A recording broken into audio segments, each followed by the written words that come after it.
என் வயிற்றுல வளர்றது மனோஜோட குழந்தை தான் சரியா அப்படின்னு இந்த பக்கம் கத்த. அப்ப என் வயிற்றுல வளர்ற குழந்தை அப்படின்னு இந்த பக்கம் கனகா அப்படியே உள்ளார வர என்னடா நடக்குதுங்க அப்படின்னு எல்லாரும் ஒன்றும் புரியாம பார்த்துக்கிட்டு இருக்கும் பொழுதுதான் இப்ப முத்து கையை தட்டிட்டே உள்ள வராரு. டேய் டேய் டேய் நீ எல்லாம் ஒரு மனுஷனாடா அப்படின்னு வந்து கேட்க, மனோஜ் இந்த பக்கம் திருன்னு முழிக்கும் போது தான் வந்து பாத்தீங்கன்னா இந்த ப்ரெடிக்ஷன்ல அதிரடியான பல திருப்பம்லாம் அடுத்து வந்து நடக்க போகுது. ஸோ அதுக்கு முன்னாடி தான் வந்து பாத்தீங்க அப்படின்னா வந்து இப்ப ரோகிணியை திரும்ப சந்திக்க போறாரு இப்ப மனோஜ்.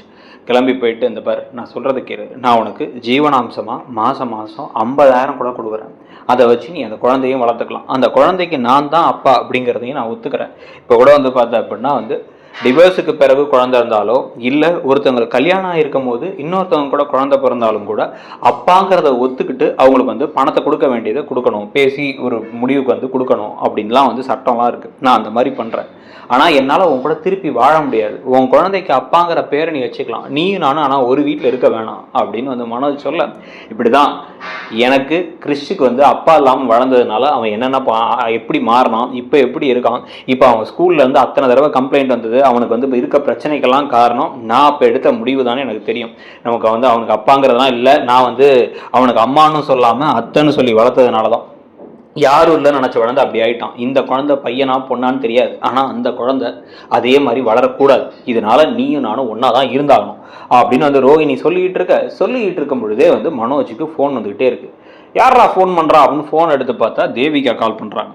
சரி ஓகே அப்படின்னு சொல்லிட்டு நம்ம கிளம்பி அங்கே போவோம் அப்படின்னு வந்து இவருக்கு வந்து சரி ஓகே எனக்கு ஒரு வேலை இருக்குது நான் கிளம்புறேன், நீ நல்லா யோசிச்சு முடிவெடு, இல்லை உனக்கு இன்னும் பணம் வேணும்னா இன்னொரு 5 லட்சம் கூட நான் கொடுக்கறதுக்கு ரெடியாக இருக்கேன், ஆனால் கையெழுத்தை மட்டும் போடு, அதுக்கப்புறம் எல்லாத்தையும் பார்த்துக்கலாம், நான் ரொம்ப நாள் ஆசைப்பட்ட விஷயம் எல்லாம் எனக்கு கைகூடி வர நேரத்தில் அதை நீ கெடுக்காத அப்படின்னு சொல்ல. நீ என்ன ஆசைப்பட்ட அப்படின்னு வந்து ரோகிணி கேட்கும் பொழுது அதெல்லாம் உனக்கு சொன்னாலும் புரியாது ரோகிணி, என் கஷ்டம் என்னோட அப்படின்னு கிளம்பி போயிடுறாரு.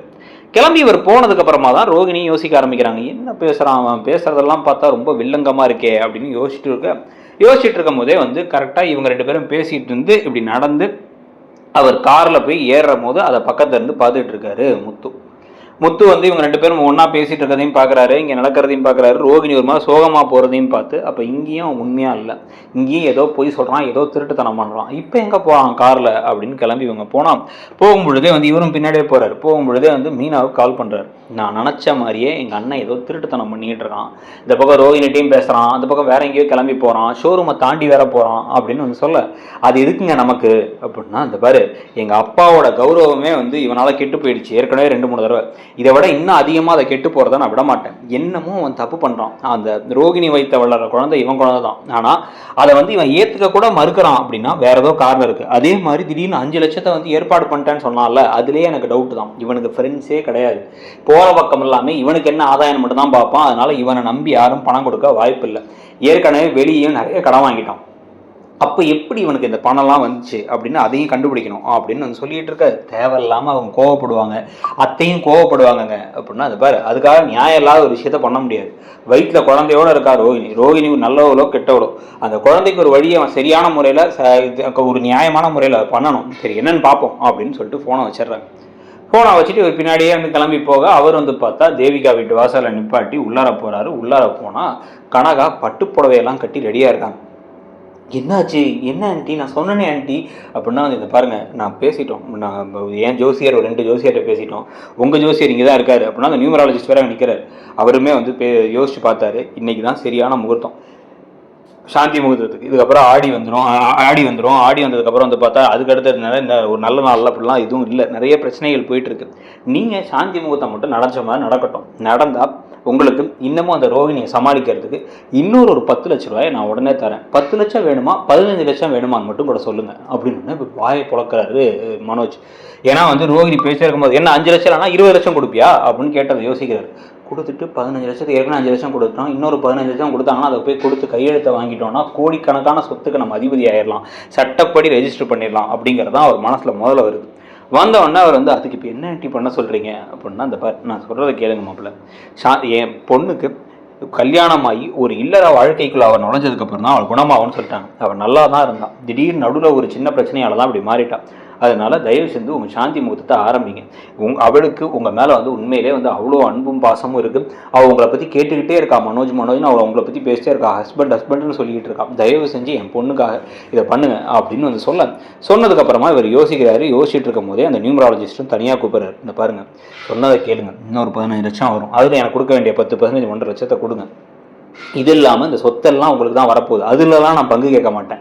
ஆனால் இப்போ வந்து நீங்கள் இதுக்கப்புறம் என்ன ஆஸ்தான நியூமராலஜிஸ்ட்டாக வச்சுக்கிட்டு நீங்கள் எடுக்க போகிற முடிவுகளுக்கெல்லாம் வச்சுக்கலாம். இதுக்கப்புறம் நிறைய பிஸ்னஸ் இருக்குது. இவங்களுக்கு துபாயில் கூட ஒரு பிஸ்னஸ் இருக்குங்கிறாங்க. அந்த பிஸ்னஸும் உங்ககிட்ட தான் வரும். வெளிநாட்டுக்கே கொண்டு போய் நீங்கள் செட்டில் ஆயிடலாம். ஒருவேளை வேறு ஏதாச்சும் நாட்டில் போயிட்டு அந்த நாட்டில் 2 ஒய்ஃப் வச்சுக்கலாம் அப்படின்னு சட்டம் இருந்துச்சுன்னா நீங்கள் வந்து ரோகிணியை கூட திருப்பி வந்து அவங்களையும் கூட வந்து நான் கல்யாணம் பண்ணி வச்சுக்கிறேன் அப்படின்னு 2 ஒய்ஃபும் கூட இருந்துக்கலாம். யோசிச்சுக்கோங்க. பணம் வந்து இன்னும் எல்லா தடவையும் வந்து கதவை தட்டாது. வாய்ப்பு, இந்த மாதிரி ஒரு வாய்ப்பு அப்படின்லாம் வந்து பேசின உடனே வந்து இவர் யோசிக்க ஆரம்பிச்சு சரி ஆண்டி அப்படின்ட்டார். அதுக்கப்புறம் வந்து பார்த்தா சாந்தி முகூர்த்தத்துக்கு ஏற்பாடு பண்ணி அவங்க கையில் பால் டம்ளர்லாம் கொடுத்து அனுப்ப அவங்க பாலை குடிச்சிட. அதுக்கப்புறமா வந்து பார்த்தா இவரும் வந்து திரு முடிச்சுக்கிட்டு இருக்க. அடுத்து ஒரு வாரம் 10 நாள் ஆயிடுது. அதுக்கப்புறம் கொஞ்ச நாள் ஆனால் மாதக்கணக்கே ஆகிடுது. ஒரு நாள் வந்து பார்த்தா வீட்டுக்குள்ளார இப்போ வந்து ரோகிணி திருப்பி வராங்க. மனோஜ், நீ என்ன முடிவு எடுத்திருக்கன்னு எனக்கு தெரிஞ்சே தீரணும். எனக்கு வந்து செக்கப்புக்கு இதோட லாஸ்ட் 3 செக்கப்புக்கு நான் தனியாக தான் போனேன். அடுத்த செக்கப்புக்கு நீ என் கூட வரணும் அப்படின்னு வீட்டுக்கே வந்து சொல்ல, எவன் பிள்ளைக்கா ஏன்டி என் பிள்ளை வரணும், அம்மாத்தெல்லாம் வரமாட்டான் அப்படின்னா என்ன இவங்க இப்படி பேசிட்டு இருக்காங்க, நீ பார்த்துக்கிட்டு இருக்க, என் வயிற்ற வளர்றது உன் குழந்தை தான் உனக்கு தெரியாதா அப்படின்னு இந்த பக்கம் வந்து ரோகிணி கத்தி அப்படியே வந்து அவங்க டென்ஷன் ஆகும் போது பேசாமல் ஒரு பரலமா டென்ஷன் ஆகாது அப்படின்னு இவங்க எல்லாரும் வந்து பேசிட்டு இருக்காங்க. இந்த பரமா ரோகிணி உட்காரு அப்படின்னா என்னால் முடியாது. என் பிள்ளை வளர்ந்த மாதிரி 2வது பிள்ளையும் அப்பா எல்லாம் வளரக்கூடாது. அவன் தான் அப்பா. நான் வேணா டிஎன்ஏ டெஸ்ட்டுக்கு இப்போ கோர்ட்டில் கேஸ் கொடுத்துட்றேன் அப்படின்னு சொல்ல இப்போ பயந்து போயிட்டாரு. இப்போ மனோஜ் பயந்து போயிட்டு இருக்கும் பொழுதே வந்து பார்த்து இல்லை ரோகிணி அப்படின்னா என்னடா நீ பயப்படுற, நான் அப்பா இல்லைன்னு சொல்றா அப்படின்னு விஜயா சொல்ல, நான் அப்படிங்கும் போதே அவங்க முறைச்சிட்டு இருக்கும் போதே அந்த பக்கம் வந்து பார்த்தா தேவிகாவும் கனகாவும் உள்ள நுழைகிறாங்க. கனகா ஓடி வந்து ஹஸ்பண்ட் அப்படின்னு சொல்லிட்டு குடுன்னு ஓடி வந்து கட்டி பிடிச்சிக்கிறாங்க. யாரா ஹஸ்பண்டுங்கன்னு எல்லாரும் திரும்பி பார்த்ததுக்கு அப்புறமா வந்து இவங்களும் ஷாக்கா என்ன மனோஜ் நடக்குதுங்க அப்படின்னா வந்து மாப்பிள்ளை ஒரு நல்ல விஷயம் மாப்பிள்ளை அப்படின்னு சொல்லிட்டு உள்ளறவங்க நுழையிறாங்க. ஐயோ ஆண்டி நீங்க என்ன இங்க அப்படின்னா, ஆண்டியா என்னடா நடக்குது நீங்க மனோஜ் டேய் அப்படின்னு வந்து சொல்ல, இந்த பார் இந்த பிரச்சனை இதெல்லாம் என்னென்னு நான் கேட்கக்கூட இப்போ கேட்குற மனநிலையில் கூட இல்லை. என் குழந்தைக்கு என்ன வழி, என் வயிற்ற வளர்கிற குழந்தைக்கு வந்து என்ன ஒரு வழிங்கிறத நீ இப்போ சொல்லியே தீர்ற, ஒரு முடிவை சொல்லிப்பேன். இப்போ நீ சொல்றியா இல்லை நான் போலீஸ் ஸ்டேஷன் போவா அப்படின்னு இந்த பக்கம் ரோகிணி கத்துறதை பார்த்து அந்த தேவிகா ஷாக்கா பார்க்கும் பொழுது, உங்கள் வயிற்றையும் குழந்தை இருக்கா, நீ எனக்கு மேக்கப் போட்ட பொண்ணு தானே அப்படின்ட்டு திரும்பி, மனோஜ் ஒரு ஹஸ்பண்ட் உனக்கு விஷயம் தெரியுமா, என் வயிற்றையும் குழந்தை இருக்கான் அப்படின்னு இவங்க இந்த பக்கம் கத்துனோடனே ஷாக்காகி திரும்பி பார்க்குறாரு மனோஜ். திரும்பி பார்த்த உடனே நீயும் நானும் டேடியும் மம்மியும் ஆக போகிறோம், நமக்கு ஒரு குட்டி குழந்தை இருக்க போது நம்ம அந்த குழந்தையோட ஜாலியாக விளையாடலாம், பார்க்குக்கெல்லாம் போகலாம் அப்படின்னு அவங்க சொல்லிகிட்டு இருந்தபோது அப்படியே அதிர்ச்சியாகி இந்த பக்கம் மனோஜ் திருன்னு முழிக்க அவருக்கு வேர்க்கெல்லாம் ஆரம்பிச்சிருது. கையை தட்டிகிட்டே உள்ள வராரு முத்து. நான் அப்போவே நினச்சேன் உன்ன மாதிரி ஒரு கேவலமான ஒருத்தன் இருக்க முடியாதுன்ட்டு. அதை ப்ரூவ் பண்ணுறதை விட ஒவ்வொருத்தரையும் அதை விட அதிகமாக வந்து கேவலமானவனிங்கிறத ப்ரூவ் பண்ணிக்கிட்டே இருக்கு அப்படின்னு உள்ளார வந்து விஜய் அப்படி ஷாக் ஆகி என்னடா சொல்கிறா அந்த பொண்ணு, இந்த பொண்ணு என்னடா யாரா இது அப்படின்னு இந்த பக்கம் கேட்டுட்டு இருக்க. ஒன்றும் இல்லைம்மா, இந்த 2 பேரும் உங்களுக்கு மருமக தான், இந்த 2 பேர் வயிற்றுலையுமே நீங்கள் தான் அந்த மனோஜோட குழந்தை தான் வேணும், முதல்ல வாரிசா வீட்டுக்கு நீங்கள்ல 2 பேரும் 2 வாரிசு தர போகிறாங்க அப்படின்னு சொன்ன உடனே இவங்கெல்லாம் அதிர்ச்சியாகி பார்க்கறதோட இந்த சம்பவங்கள் நடந்தால் எப்படி இருக்கும்னு நினைக்கிறீங்க, இந்த கதை போகிற போக்கை பற்றி உங்களுடைய கருத்து என்னங்கிறத சொல்லிட்டு அப்படியே என்னுடைய மற்ற ப்ரெடிக்ஷன் வீடியோஸையும் பார்க்கறதுக்கு மறக்காம இடம்பொருள் சேனலையும் சப்ஸ்கிரைப் பண்ணிக்கோங்க. தேங்க்யூ.